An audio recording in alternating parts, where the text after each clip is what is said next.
조합제 TV 시청자 여러분 안녕하십니까? 2023년 3월 29일 새벽 1시입니다. 내일 저녁에 MBC가 실화탐사대라는 프로를 통해서 우리들의 일그러진 영웅을 다룬다고 합니다.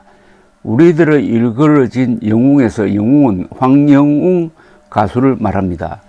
황영웅 가수가 일그러진 사람입니까?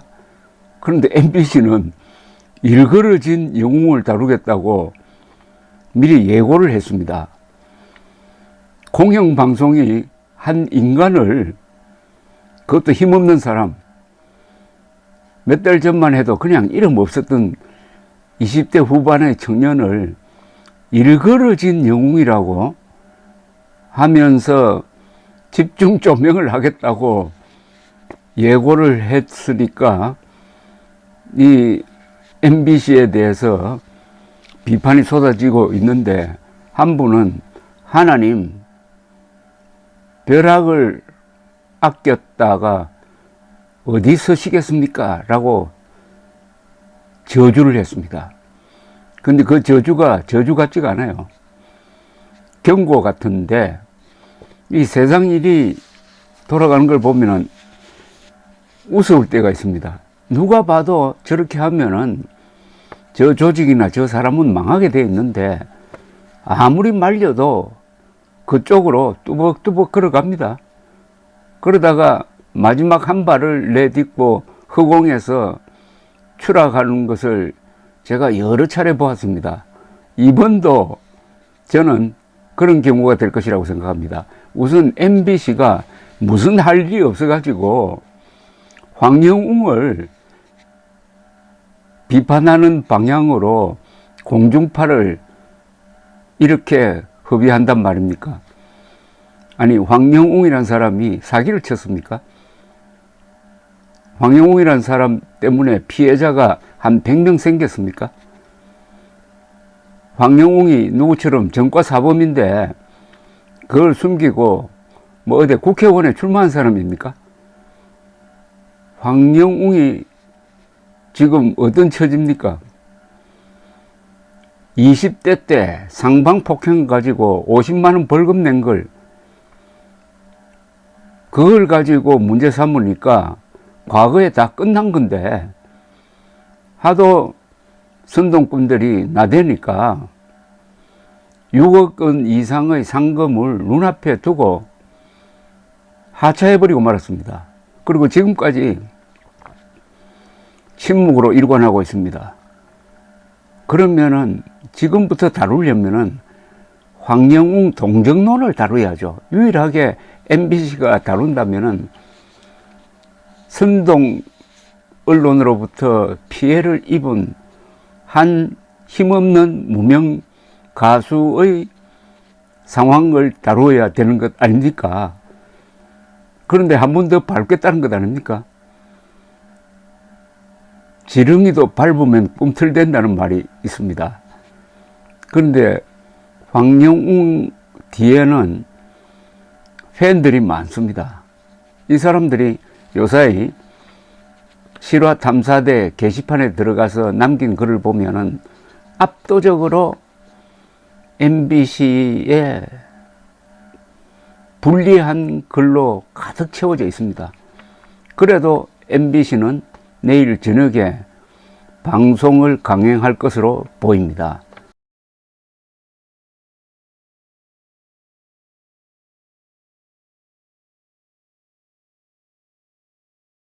그러나 그 후폭풍을 MBC가 감당할 수 있을까요? 제가 해외에서 온 편지를 하나 소개해 드려야 되겠습니다. 제가 동영상을 올리니까 수많은 분들이 아마 머지않아 한 10만 명에 육박하지 않을까 생각됩니다. 댓글이. 그 댓글 중에서 몇 개를 골라서 이렇게 소개를 해드리는데, 어떤 분들은 저 이메일로 글을 보내주십니다.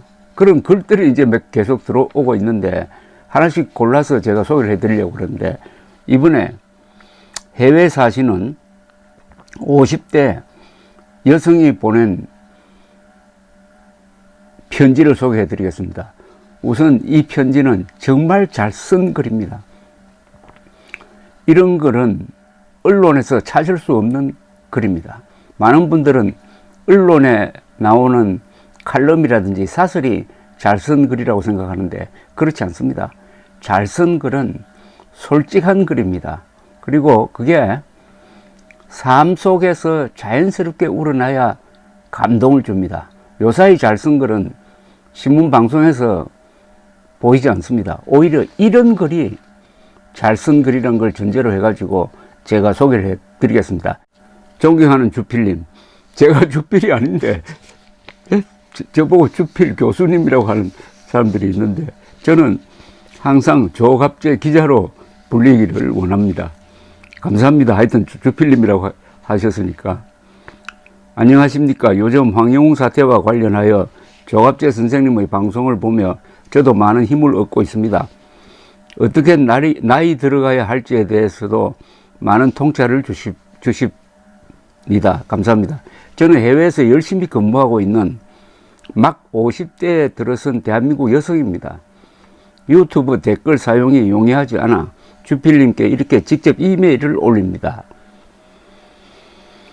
나보다 나를 더 사랑해주는 남편을 만나 직장에서 사회에서 힘든 일이 있어도 마음에 쌓을 필요가 없이 평화롭게 살아오고 있었는데, 이번 황영웅 사태를 겪으면서 치밀어 오르는 해결되지 않는 분노에서 벗어나기가 어려웠습니다.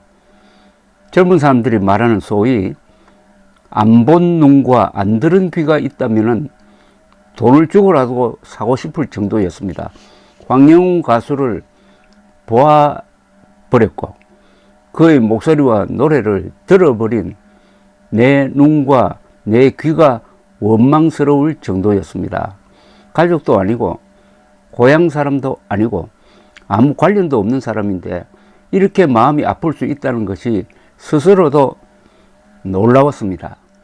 남편도 같은 의견으로 한편이 되어주어 위로는 되었지만 문제 해결은 안 되고 있었고, 언론의 폭력은 아무도 제어해 주는 사람도 없이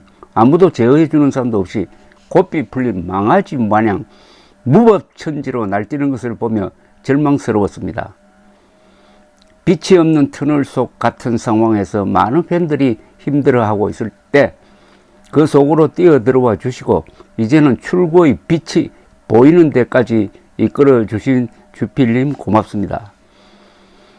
삶에는 아이러니가 많은데 주필님이 늘 말씀하시는 것처럼 이번 사태에도 놀라운 아이러니가 있는 것 같습니다. 첫째, 있어서는 안 될 일이 벌어져 모두가 아파하고 분노할 수밖에 없었지만 결과적으로는 황영웅 가수가 누구인지, 그의 목소리와 노래가 얼마나 위대한지, 또 그를 사랑하는 사람이 얼마나 많은지가 확실하게 널리 알려지는 절호의 기회가 되었으니까요. 둘째, 이번 기회로 많은 국민들이 소위 미디어 리터러시, 교육을 제대로 받게 되었다는 점입니다. 여기서 미디어 리터러시라면은, 리터러시는 여기서는 문장 해독력 이렇게 번역을 해야 되겠습니다. 그러니까 언론을 어떻게 읽을 것이냐 하는 교육을 제대로 받게 되었다는 그런 뜻입니다. 세계는 지금 챗봇 시대가 도래하여 그야말로 초비상 상태인데, 주필님께서 요 몇 주간에 걸쳐서 어떻게 언론을 바라봐야 하는지, 어떻게 미디어에서 사실과 거짓을 읽어내야 하는지, 어떻게 비판적인 독자가 되어야 하는지 등에 대해서 귀한 강의를 해 주셨습니다. 아이고, 그렇게 봐주시니까 감사합니다. 아마 현재로서는 우리나라가 대단히 챗봇 일반 시민 대상 교육은 세계에서 가장 효과적으로, 가장 뜨겁게, 가장 발빠르게 진행하고 있지 않나 싶습니다. 황영웅 가수 사태로 말입니다. 감사합니다. 정말 예리한 분석입니다. 이런 글은 기자가 쓸 수 없습니다. 맑은 마음을 가진 분만 있을 수가 있습니다. 주필님, 해외에 있는 관계로 실화 탐사대에 글을 올리고 싶지만 그것도 여의치 않아 여기에 글을 남깁니다. 제 마음을 주필님과 팬분들과 나누고 싶은 단순한 마음입니다. 아래 이어지는 내용은 실화 탐사대 첫 관계자께 하고 싶은 말을 제가 쓴 것입니다. 시간이 되신다면 읽어봐 주시면 감사하겠습니다. 긴 글이라 죄송합니다.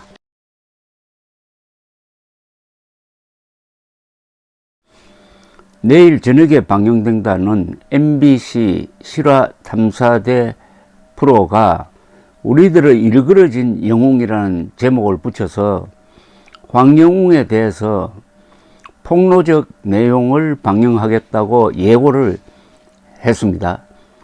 여기 대해서 해외 사시는 50대 대한민국 여성이 저에게 이메일로 상당히 긴 글을 보내주셨습니다. 거기에 실화 탐사대 관계자들께 좀 전해달라는 내용이 붙어 있었습니다. 그래서 제가 지금부터 읽어드리겠습니다. 그리고 중간중간 저의 생각을 곁들이겠습니다. 실화 탐사대 관계자님 안녕하십니까? 먼저 저는 살면서 어떤 팬클럽에도 가입해 본 적이 없으며 지금도 없음을 말씀드립니다. 해외에서 근무하고 있는 한국 국민입니다. 알고 계시겠지만 미디어는 메시지다라는 유명한 말이 있습니다. 어떤 내용을 다룰지에 관계없이 실화 탐사대라는 미디어의 타겟이 되었다는 자체로 이미 메시지의 상당 부분은 다 만들어졌음을 의미한다고 생각합니다. 아이돌 그룹 좋아하는 딸아이가 황영웅 실화 탐사대 얘기를 듣자마자 깜짝 놀라며 진짜 아니 왜 황영웅이 왜 그런 데 나와? 아이돌 가수들은 문제 진짜 많을 때도 실화 탐사대 같은 방송에 나오는 경우가 없는데 와 진짜 이상하네 너무하다 라고 바로 반응을 합니다. 중고등학생 학생들이 딱 들어도 이 상황은 정말 이상합니다. 정상적인 상황으로 들리지 않습니다. 황영웅은 꿈을 가지고 트로트 오디션 프로그램에 지원하여 영혼을 불태워 노래를 한 우리 사회의 평범한 청년 시민이었습니다. 노래를 너무 잘한다는 것 말고는 저와 같은 우리 사회의 한 무명인 시민에 불과했습니다. 그런데 MBC 실화 탐사대라는 메이저 언론이 이 한 청년의 삶을 도마 위에 올리겠다고 합니다. 도마질을 하실 분들은 잘 모르실 수도 있으나 또한 그 흥미로운 도마질을 보며 호기심 천국을 기대하는 사람들에게는 재밌는 눈요깃거리일지 모르나 한 평범한 인간에게 있어 이 방송의 타겟이 된다는 것은 그 자체만으로도 이미 사실상 인생이 끝나는 것과 거의 같은 의미를 지니며 힘없는 서민에게는 상상할 수 없을 정도의 스트레스와 충격임을 꼭 알아주시길 부탁드립니다. 얼마나 도마질을 잘 하는지 무엇이든 다 도마질을 해낼 힘과 기술이 얼마나 많이 있는지 등을 보여주고 싶은 동기라면 좀 더 적합한 다른 대상을 찾아주시길 간곡히 부탁을 드립니다.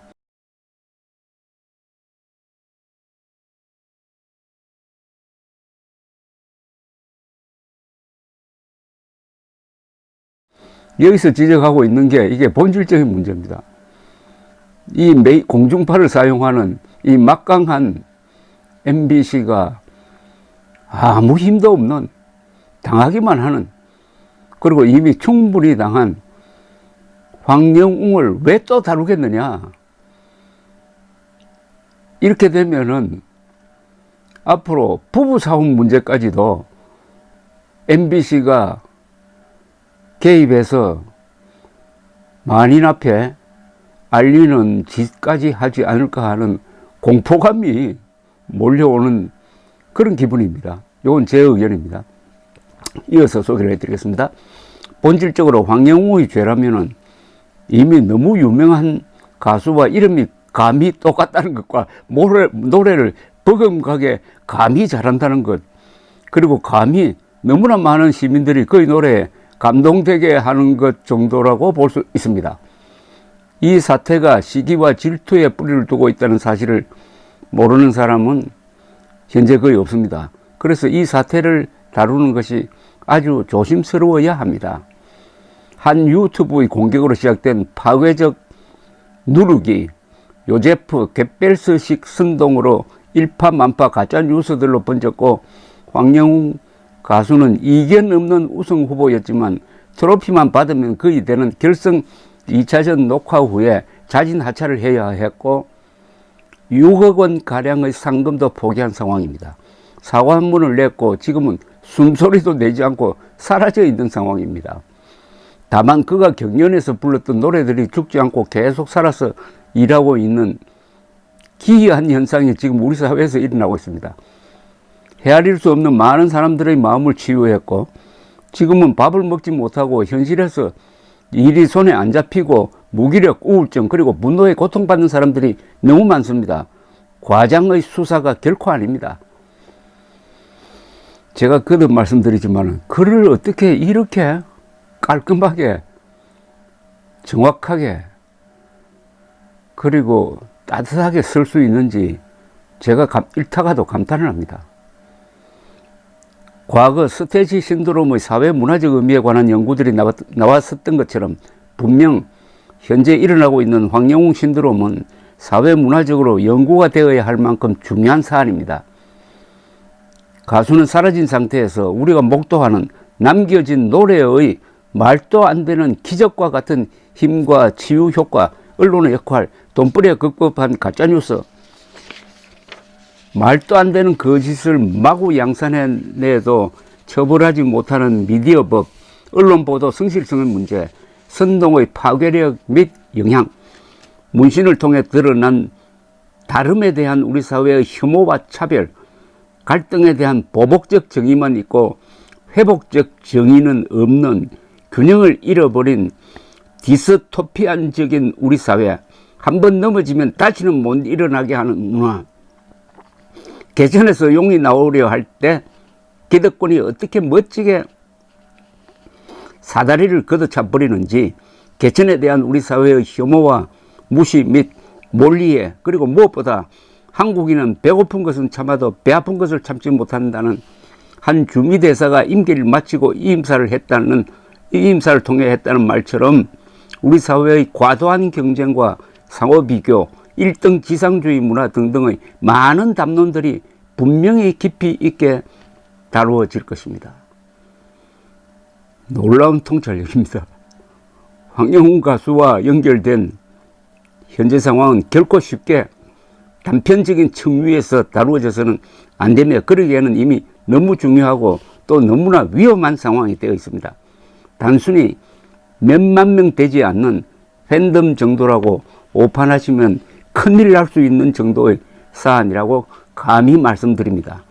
내가 황영웅이다 라고 조용히 그러나 강력하게 속으로는 미투를 외치고 있는 국민 샤이 황영웅이 많이 있다고 생각합니다.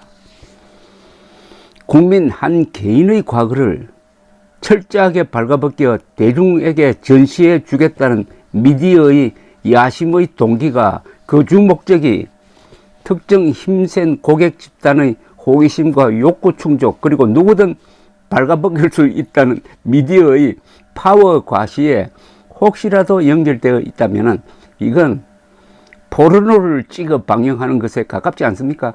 그 포르노를 당하는 만천하에 발가벗겨지고 타자화된 약자의 존엄과 인권은 어디 있는지 한 번만 더 깊이 고려해 주십시오. 그래도 방영하겠죠. 진실이라는 것을 진짜로 알고 싶으면은 궁금한 사람이 피해를 당했다고 주장하는 그 익명의 인물을 찾아 제대로 진위를 조사하는 일이 우선이 아닙니까? 한 인간의 육체와 영혼을 다방면에서 일단 먼저 전방위적으로 탈탈 털어 만천하에 공개하고 보자는 듯한 시도는 어떻게 받아들여야 합니까? 그 시민의 과거에 대해서 뭐든지 아는 사람 다 제보하라는 식은 무엇입니까? 더구나 제일 약한 한 놈만 팬다식으로 방송사들, 언론들, PD들 그리고 정치 세력들 간의 과한 경쟁과 견제, 복잡하게 얽힌 관계의 문제 사이에서 한 명의 보기 좋은 희생양이 만들어지고 있는 건 아닌지 염려가 많이 됩니다.